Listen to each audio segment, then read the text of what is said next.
वशीकरण बंजारन चंपा की कहानी प्राचीन लोक कथा है। पुराने समय की बात है। एक घना जंगल था जहां विभिन्न आदिवासी जनजातियां रहती थीं। उस जंगल के एक कोने में बंजारों का एक छोटा सा कबीला बसता था।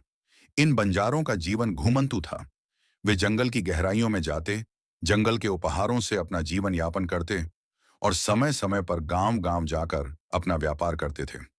इस कबीले की एक युवती थी जिसका नाम चंपा था। चंपा अपने रूप, तेज बुद्धि और आत्मविश्वास के लिए दूर दूर तक मशहूर थी। उसकी आंखों में एक रहस्यमय चमक थी, जिसे देखकर लोग अक्सर उसकी ओर आकर्षित हो जाते थे। वह एक बंजारन थी, लेकिन उसकी विशेषता यह थी कि वह वशीकरण विद्या में पारंगत थी। कहा जाता था कि उसने यह विद्या अपनी मां से सीखी थी, जो खुद एक महान तांत्रिक थी। चंपा के पास जो भी जाता, उसकी बातें सुनते ही मानो सम्मोहित हो जाता। उसकी आवाज में एक जादू था, जिसे सुनकर लोग अपना दुख, तकलीफ और दिल की बातें साझा कर देते थे। यह उसका वशीकरण का जादू था, लेकिन उसका उद्देश्य किसी को नुकसान पहुंचाना नहीं था। वह इस विद्या का उपयोग लोगों की मदद करने में करती थी। लेकिन जंगल के उस पार एक और गांव था, जहां का सरपंच श्यामलाल एक क्रूर और स्वार्थी इंसान था। श्यामलाल के पास अपार दौलत थी, लेकिन उसका मन कभी संतुष्ट नहीं होता था। वह और भी शक्तिशाली बनना चाहता था।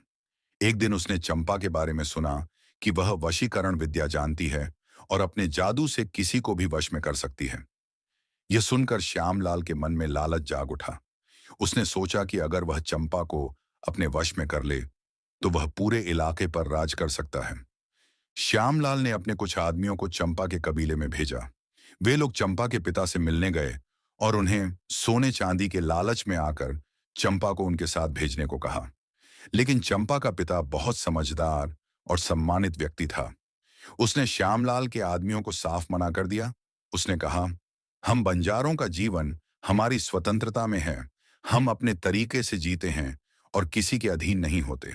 यह जवाब सुनकर श्यामलाल आग बबूला हो गया। उसने खुद जंगल में जाकर चंपा को वश में करने का फैसला किया।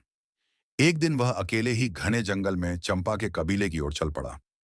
रास्ते में उसे कई कठिनाइयों का सामना करना पड़ा, लेकिन उसकी लालच ने उसे रोकने नहीं दिया। जब वह कबीले में पहुंचा, तो उसने चंपा से मिलकर उसे अपनी शक्ति और धन का लालच दिया। लेकिन चंपा ने उसकी बातें अनसुनी कर दी। वह समझ गई थी कि श्यामलाल का दिल और मन साफ नहीं है। उसने उसे चेतावनी दी, तुम्हारा लालच तुम्हें बर्बाद कर देगा।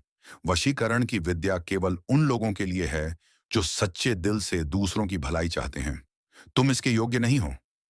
श्यामलाल ये सुनकर और भी क्रोधित हो गया।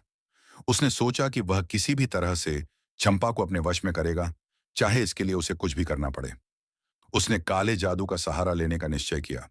वह वापस अपने गांव गया और वहां के एक पुराने तांत्रिक से मिलकर चंपा पर जादू करने के लिए कहा। तांत्रिक ने उसे कुछ विधियां सिखाई और कहा कि अगर वह इनका सही ढंग से पालन करेगा, तो चंपा उसके वश में हो जाएगी। श्यामलाल ने तांत्रिक की बताई विधि के अनुसार एक रात जंगल में जाकर चंपा के कबीले के पास तंत्र मंत्र करना शुरू किया। लेकिन चंपा, जो खुद एक वशीकरण विद्या की झांता थी, उसकी यह चाल जल्दी ही समझ गई। उसने अपने ज्ञान का उपयोग करके श्यामलाल के मंत्रों को विफल कर दिया। इसके बाद उसने श्यामलाल को जंगल के देवता के हवाले कर दिया, ताकि वह अपनी गलतियों का प्रायश्चित कर सके। चंपा ने उस दिन दिखा दिया कि सच्ची शक्ति और विद्या का इस्तेमाल केवल दूसरों की भलाई के लिए होना चाहिए, न कि किसी को नुकसान पहुंचाने या खुद के स्वार्थ के लिए। श्यामलाल ने अपनी गलती को समझा और जंगल के देवता से माफी मांगने लगा। धीरे धीरे उसने अपने लालच और क्रूरता से पीछा छोड़ाया और एक अच्छा इंसान बनने की कोशिश की। चंपा की कहानी पूरे इलाके में फैल गई। लोग उसकी बुद्धिमानी और शक्ति की प्रशंसा करने लगे। उसने साबित कर दिया कि सच्ची ताकत धन या शक्ति में नहीं, बल्कि आत्मा की शुद्धता और दूसरों की भलाई में है। समय बीतता गया, लेकिन चंपा की कहानी सदियों तक लोगों के दिलों में जिंदा रही। उसकी वशीकरण विद्या और उसका सदुपयोग लोगों के लिए एक प्रेरणा बन गया।